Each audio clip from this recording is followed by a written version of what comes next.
কি রে প্রিয়া, তুই আর আমি একসঙ্গে কলেজ পাস করে আজ আমি স্কুলের টিচার, আর তুই ঘুগনি বিক্রি করিস? এ বাবা, ছি ছি ছি ছি ছি।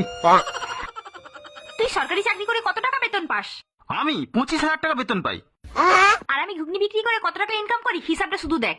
और अभी तो रुको, क्लाइमैक्स अभी बाकी है। তাহলে ঘুগনিতে লাগে মটর, আলু, আদা, রসুন, তেল, গরম মশলা, জল ইত্যাদি ইত্যাদি। সারাদিনে 3 বেলা আমি ঘুগনি বিক্রি করি। এক বেলার খরচ হচ্ছে মাত্র 300 টাকা। 300 টাকা ইনভেস্ট করে আমি ইনকাম করি 700 টাকা। তাহলে 7 গুণিতক 3 কত হয়? 7 3 21। ও মা, প্রতিদিন 2100? এবার 2100 গুণিতক 30 মানে গোটা মাসের হিসাবটা কর। 30 গুণিতক 2100 মাসে 63,000। সরকারি চাকরি করেও আজও থাকিস তো সেই ছিটা বেড়ার ঘরে। আমাকে দেখ, ঘুগনি বিক্রি করে সল্ট লেকের বুকে আজ আমার 10খানা ফ্ল্যাট। দূর, আজকে আমি স্কুলেই যাব না, তোর মতো ঘুগনি বিক্রি করবো। হ্যাঁ।